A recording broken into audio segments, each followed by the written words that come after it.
네, 안녕하세요. 본격 공부작업 팟캐스트 서울대는 어떻게 공부하는가 한지우입니다. 알바로 빌바오의 1006년의 뇌, 오늘은 그 마지막 시간입니다. 이 책은 작고 얇습니다.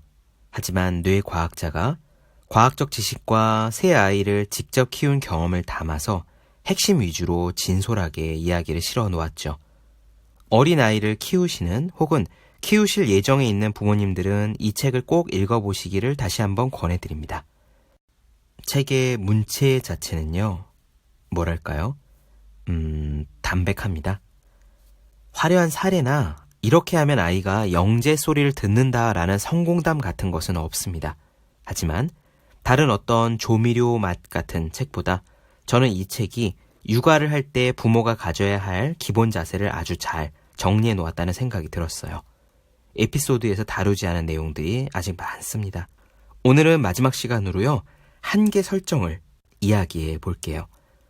아이가 지켜야 할 선을 얘기하는 거죠. 이 한계 설정에 대해서는 논란이 꽤 많다고 합니다. 아이에게 규칙을 설정해 주는 것이 교육적으로 좋은가, 그렇지 않은가 때문인데요. 특히 아이에게 규칙을 주고 그것을 지키도록 할 때 아이가 보이는 강력한 저항을 생각하면 그냥 자유롭게 자라도록 두는 편이 더 나은 거 아닌가 하는 생각을 부모는 쉽게 하게 된대요. 그런데 저자는 분명하게 이야기합니다. 한계를 설정하는 것은 아이에게 매우 중요한 부분이라고요. 저도 그렇게 생각합니다. 우리는 인생에서 하고 싶은 모든 것을 다 할 수 있는 능력을 가짐으로써 어른이 되는 게 아니라요. 인생에서 할 수 없는 부분이 있음을 알고 그것을 온전히 받아들이는 태도를 가짐으로써 어른이 되어간다고 생각합니다. 마지막 이야기 직접 들어보시죠. 바로 시작하겠습니다.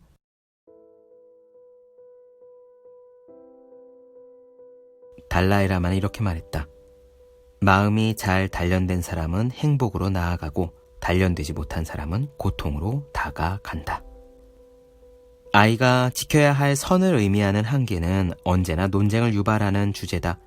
교육학계 흐름도 그렇고 전 세계적으로 한계와 규범을 최소한으로 줄이자는 부모들이 많다. 한계 설정에 제일 동의하지 않는 사람들은 당연히 아이들이다. 아이의 가장 낙담한 표정을 보고 싶다면 예상치 못한 규칙이나 제한을 들이밀면 된다. 그래서 한계와 규범을 정하고 아이에게 그것을 지키게 만드는 것은 상당한 노력을 요한다. 나는 신경심리학자로서 이 한계 설정이야말로 두뇌 교육 측면에서 필수적이란 사실을 확실히 말할 수 있다. 한계의 의미를 수용하고 한계를 지킬 때 생기는 좌절감을 극복할 수 있는 전담 뇌 부위가 존재한다는 사실을 알고 있기 때문이다. 전두엽이 바로 그것이다. 말할 것도 없이 전두엽은 행복을 얻는 데 가장 중요한 역할을 하는 곳이다. 이 부위가 손상된 환자를 만난 적이 있는데 분노 조절이 안 되고 타인이 설정한 한계를 지키지 않고 사회 규범도 무시하고 무조건 자신이 원하는 목적물만 가지려고 했다. 인간은 수백 년에 걸쳐서 한계를 설정하는 뇌 구조를 발전시켜왔다. 자기 자신이 생존할 확률과 사회에서의 공존 가능성을 높이기 위해서다. 부모들 중에 어떤 사람들은 한계를 설정하는 것에 반발하기도 한다. 아이가 식탁에 앉아 밥 먹기를 거부할 때마다, 걷고 싶지 않다고 안아주기를 원할 때마다, 젖을 달라고 보챌 때마다 그 즉시 아이의 욕구를 채워주는 것이 적절하고 당연한 것 아니냐라고 생각하는 거다. 하지만 아무리 아이라고 하더라도 현실의 삶에서는 자신의 욕구와 욕망에 한계가 존재한다는 것을 경험할 필요가 있다. 그러기 위해서는 반드시 한계를 설정해야 한다. 교육학에 있어 한계 설정은 아이의 발전에 아주 중요한 요소가 된다. 자신의 한계를 설정해서 스스로 통제할 수 있는 능력은 학교 생활과 사회생활에서 성공으로 가는 지표가 된다.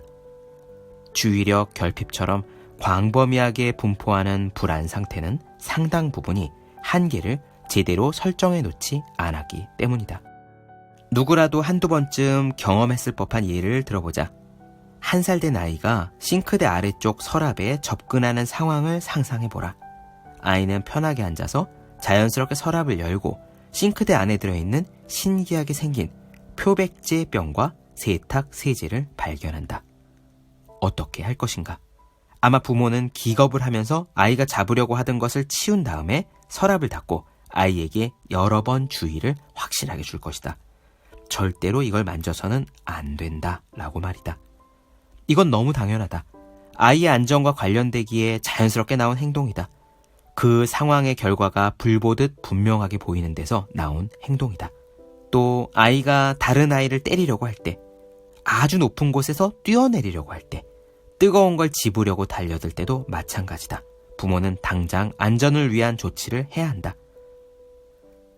바라지 않는 일이 일어나는 것을 허용해서는 안 되지 않는가? 그렇다. 적절하지 않은 행동의 한계를 설정하는 것은 아주 중요하다. 아이의 지적, 감정적, 사회적 발달에 나쁜 영향을 주는 신경세포들 사이에 연결이 만들어지는 것을 피하기 위해서 반드시 필요하다. 한계가 만약 없다면 아이들은 남을 공격해서 원하는 것을 얻는다. 그러면 이런 경험을 한 아이는 다시 남을 공격한다.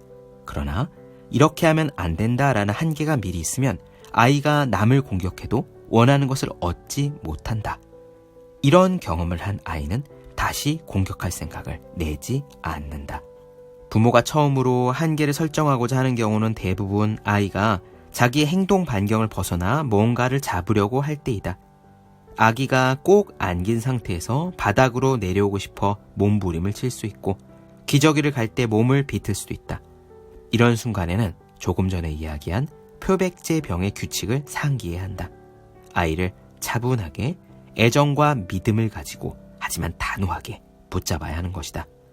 물론 아이가 어떻게 뒤집기를 하는지, 바닥에서 발견한 물건으로 어떤 모험을 벌이는지 즐거운 마음으로 지켜볼 수도 있다. 그렇지만 그 순간 진짜 부모가 원하는 것이 기저귀를 가는 것이거나 아이를 다른 장소로 데려가야 한다면 차분하면서도 단호하게 꼭 붙잡은 다음 다정한 목소리로 이야기해야 한다. 지금은 안 돼. 조금만 기다려. 이렇게 연습하면 평생 아이를 도와줄 연결을 아이 스스로 만들도록 할 수 있다. 아이가 상처를 받지 않고 한계를 설정할 수 있는 7가지 황금 규칙을 이야기해 보겠다.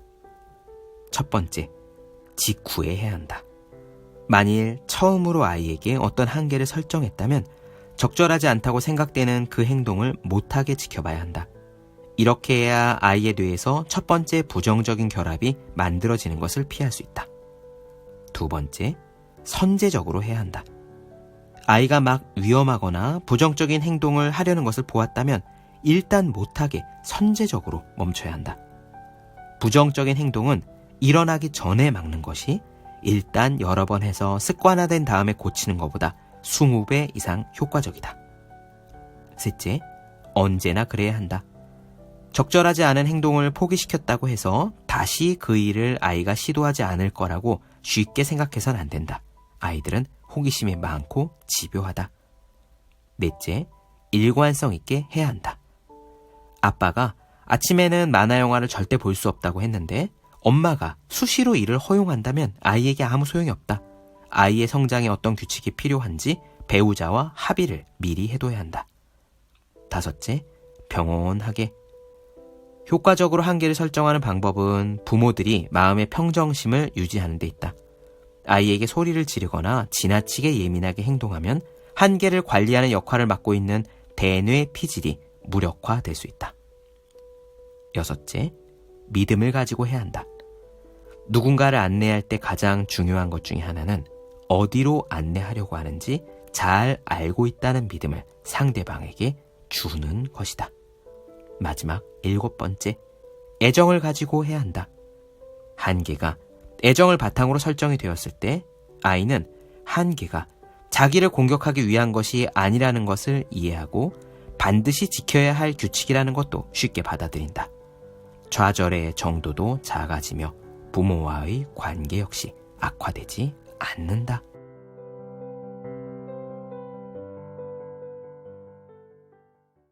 네, 본격 공부작업 팟캐스트 서울대는 어떻게 공부하는가? 알바로 빌바오의 첫 6년의 뇌 나눠드렸습니다.